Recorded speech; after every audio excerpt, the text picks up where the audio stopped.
Assalamualaikum warahmatullahi wabarakatuh. Perkenalkan, nama saya Zolanda Pertama Agustin, BP 171102-2004 dari Politeknik Negeri Padang, kelas 4B D4 Akuntansi. Di sini saya akan menjelaskan tentang tugas metodologi penelitian saya yang berjudul Pengaruh Kinerja Keuangan Terhadap Nilai Perusahaan dengan Pengungkapan Corporate Social Responsibility dan Good Corporate Governance sebagai variabel remunerasi. Selamat menyaksikan. Bab 1. Latar belakang, di mana penelitian mengenai faktor-faktor yang berpengaruh terhadap nilai perusahaan telah banyak dilakukan. Penelitian menemukan bahwa struktur risiko keuangan dan peratara laba berpengaruh terhadap nilai perusahaan menurut Suranta dan Pratana pada tahun 2004. Dan investment opportunity, asset, dan leverage berpengaruh terhadap nilai perusahaan menurut Andri dan Hanung pada tahun 2007. Penelitian mengenai pengaruh kinerja keuangan dalam hal ini atau return on asset atau ROA terhadap nilai perusahaan menunjukkan hasil yang tidak konsisten. Dan Modik, Liani, dan Miller dalam Ulupui pada tahun 2007 menyatakan bahwa nilai perusahaan ditentukan oleh earning power dari aset perusahaan. Hasil positif menunjukkan bahwa semakin tinggi earning power, semakin efisien perputaran aset dan atau semakin tinggi profit margin yang diperoleh perusahaan. Hal ini berdampak pada peningkatan nilai perusahaan. Hal ini menunjukkan adanya faktor lain yang turut mempengaruhi hubungan ROA dengan nilai perusahaan. Oleh karena itu, peneliti memasukkan pengungkapan Corporate Social Responsibility atau CSR dan Good Corporate Governance atau GCG sebagai variabel moderasi yang diduga ikut memperkuat atau memperlemah pengaruh tersebut. Beberapa tahun terakhir, banyak perusahaan semakin menyadari pentingnya menerapkan program Corporate Social Responsibility atau CSR sebagai bagian dari strategi bisnisnya. Penelitian Basamalah dan Jasmith pada tahun 2005 menunjukkan bahwa salah satu alasan manajemen melakukan pelaporan sosial adalah untuk alasan strategis. Meskipun belum bersifat mandatori, tetapi dapat dikatakan bahwa hampir semua perusahaan yang terdaftar di BEI sudah mengungkapkan informasi mengenai CSR dan laporan tahunnya. Dari perspektif ekonomi, perusahaan akan mengungkapkan suatu informasi jika informasi tersebut dapat meningkatkan nilai perusahaan. Menurut Veresia pada tahun 1983 dalam Basamalah dan Jasmith 2005. Selain itu, pengungkapan CSR, peneliti juga mengungkapkan GCG sebagai variabel pemoderasi pengelolaan perusahaan juga mempengaruhi nilai perusahaan. Masalah corporate governance muncul karena terjadinya pemisahan antara kepemilikan dan pengendalian perusahaan. Pemisahan ini didasarkan pada agensi teori yang dalam hal ini manajemen cenderung akan meningkatkan keuntungan pribadinya daripada tujuan perusahaan. Selain memiliki kinerja keuangan yang baik, perusahaan juga dihadapkan memiliki tata kelola yang baik.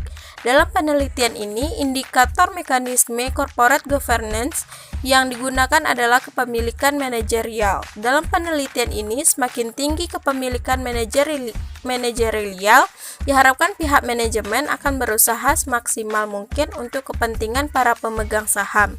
Hal ini disebabkan oleh pihak manajemen juga akan memperoleh keuntungan bila perusahaan memperoleh laba.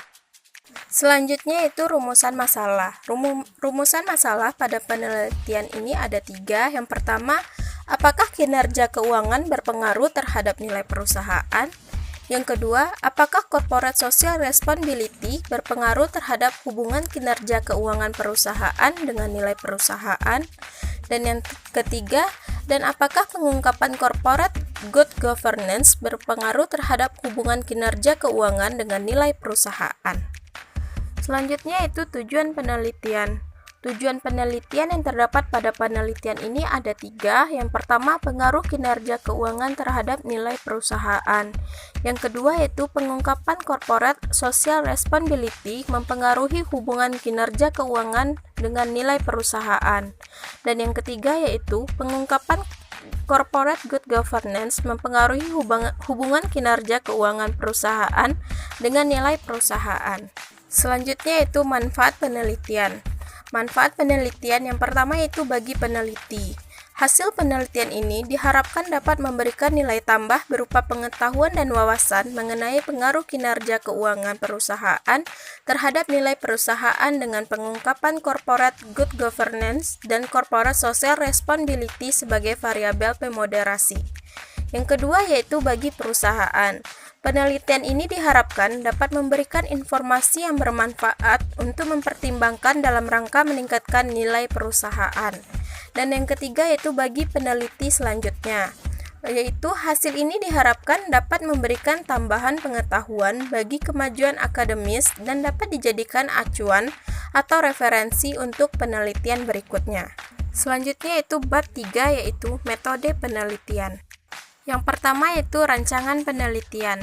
Penelitian mengenai pengaruh kinerja keuangan terhadap nilai perusahaan dengan mengungkapkan GCG dan CSR sebagai variabel pemoderasi pada industri manufaktur ini merupakan penelitian yang berbasis pengujian hipotesis. Pengujian pada penelitian ini dilakukan berdasarkan data sekunder.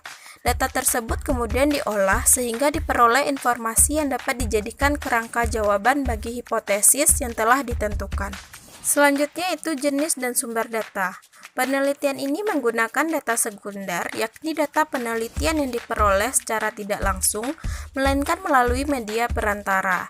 Data sekunder tersebut berupa laporan tahunan perusahaan. Laporan tahunan tersebut digunakan untuk mengetahui kinerja keuangan perusahaan dan untuk mengetahui pengungkapan corporate social responsibility dan good corporate governance yang telah dilakukan oleh perusahaan manufaktur. Populasi dan sampel. Populasi adalah kumpulan dari individu dengan kualitas serta ciri-ciri yang telah ditetapkan menurut Nazir 2003-271. Populasi penelitian ini adalah perusahaan-perusahaan dalam kelompok industri manufaktur yang terdapat di B pada tahun 2008 sampai 2009. Pemilihan sampel penelitian didasarkan pada metode non-probability sampling, tepatnya metode purposive sampling. Adapun kriteria yang digunakan untuk memilih sampel pada penelitian ini adalah sebagai berikut. Yang pertama yaitu terdapat di B pada tahun 2008 sampai 2009 dalam kelompok industri manufaktur yang menerbitkan laporan tahunan atau annual report secara berturut-turut. Yang kedua yaitu mempunyai periode laporan keuangan yang berakhir pada tanggal 31 Desember dan menggunakan rupiah sebagai mata uang pelaporan. Yang ketiga yaitu adanya pengungkapan CSR dalam laporan tahunan secara berturut-turut selama tahun 2008 sampai 2009. Dan yang terakhir yaitu perusahaan sampel memiliki kelengkapan data yang dibutuhkan. Selanjutnya yaitu definisi operasional variabel dan pengukurannya. Yang pertama yaitu variabel dependen. Variabel dependen yang diteliti dalam penelitian ini adalah nilai perusahaan yang diukur dengan menggunakan T. Obinsky yang dihitung dengan menggunakan rumus sebagai berikut menurut Suranta dan Pranata Merdiastuti pada tahun 2004. T. Obinsky dihitung dengan rumus Q sama dengan IMV tambah D per IBV tambah D, di mana Q sendiri adalah nilai perusahaan, sedangkan IMV adalah nilai pasar ekuitas atau IMV sama dengan closing price dikali jumlah saham. Dan D adalah nilai buku dari total hutang, sedangkan IBV adalah nilai buku dari total aktiva, di mana IMV diperoleh dari hasil perkalian harga saham penutup atau closing price akhir tahun dengan jumlah saham yang beredar pada akhir tahun. Selanjutnya itu variabel independen. Variabel independen yang diteliti dalam penelitian ini adalah kinerja keuangan perusahaan yang diukur dengan return on asset atau ROA. Rasio profitability merupakan salah satu cara yang umum digunakan dalam menganalisis laporan keuangan suatu perusahaan di samping rasio lainnya. Rasio ini digunakan untuk mengukur tingkat kekuatan maupun kelemahan perusahaan dalam menghasilkan laba operasinya secara keseluruhan, di mana ROA dihitung dengan menggunakan rumus laba bersih setelah pajak dibagi total aktiva. Selanjutnya, variabel moderasi. Variabel moderasi meliputi dua hal, yaitu pengungkapan corporate social responsibility dan pengungkapan good corporate governance. Selanjutnya adalah pengungkapan corporate social responsibility. Pengungkapan CSR adalah pengungkapan informasi yang berkaitan dengan tanggung jawab perusahaan di dalam laporan tahunan. Instrumen pengukuran yang akan digunakan dalam penelitian ini mengacu pada instrumen yang digunakan oleh Andrea pada tahun 2007. Berdasarkan penelitian tersebut diperoleh 78 item yang meliputi 7 tema, yaitu lingkungan, energi, kesehatan, dan keselamatan tenaga kerja, lain-lain tentang tenaga kerja, produk, keterlibatan masyarakat, dan umum. Dalam menentukan indeks pengungkapan menggunakan teknik tabulasi berdasarkan daftar atau checklist. Pengungkapan sosial. Adapun langkah-langkah yang perlu dilakukan yaitu: yang pertama, membuat suatu daftar pengungkapan sosial. Daftar disusun dalam bentuk daftar item pengungkapan yang masing-masing item disediakan tempat jawaban mengenai status pengungkapannya pada laporan yang bersangkutan. Yang kedua yaitu menentukan indeks pengungkapan sosial untuk perusahaan berdasarkan daftar pengungkapan sosial. Dalam menentukan indeks ini dilakukan dengan cara sebagai berikut. Pertama yaitu memberikan skor pengungkapan bersifat dikotomi, di mana sebuah item mengungkapkan diberi skor 1 apabila diungkapkan dan diberi skor 0 jika tidak diungkapkan. Menggunakan model pengungkapan yang tidak diberi bobot sehingga memerlukan semua item pengungkapan secara bersama. Yang kedua yaitu skor yang diperoleh dijumlahkan untuk mendapatkan skor total. Yang ketiga yaitu perhitungan indeks dilakukan dengan cara membagi skor total dengan skor total yang diharapkan. Instrumen pengukuran CSR atau Corporate Social Responsibility Index dilakukan dengan pengungkapan pendekatan dikotomi. Rumus perhitungan CSRI adalah menurut Hanifa pada tahun 2005 dalam Sayekti dan Wodabio pada tahun 2007. CSRI sama dengan delta XII per NJ, di mana CSRI adalah Corporate Social Responsibility Disclosure Index perusahaan J. NJ sendiri adalah jumlah item untuk perusahaan J, dan delta XII adalah total angka atau skor yang diperoleh masing-masing perusahaan. Dummy variabel banding 1 sama dengan jika item I diungkapkan sama 0 sama dengan jika item I tidak diungkapkan. Selanjutnya adalah pengungkapan good corporate governance. Corporate governance merupakan seperangkat peraturan yang menetapkan hubungan antara pemegang saham, pengurus, pihak kreditur, karyawan, serta pemegang kepentingan intern dan ekstern lainnya sehubung dengan hak-hak dan kewajiban mereka atau sistem yang mengarahkan dan mengendalikan perusahaan. Yang termasuk corporate governance adalah komisaris independen, kepemilikan manajerial, kepemilikan institusional, dan kualitas audit. Good corporate governance diproksikan dengan kepemilikan manajerial yang diukur dengan presentase kepemilikan saham oleh manajer, direktur, dan komisaris dibagi dengan jumlah saham yang beredar. Selanjutnya yaitu metode analisis data. Yang pertama yaitu statistik deskriptif.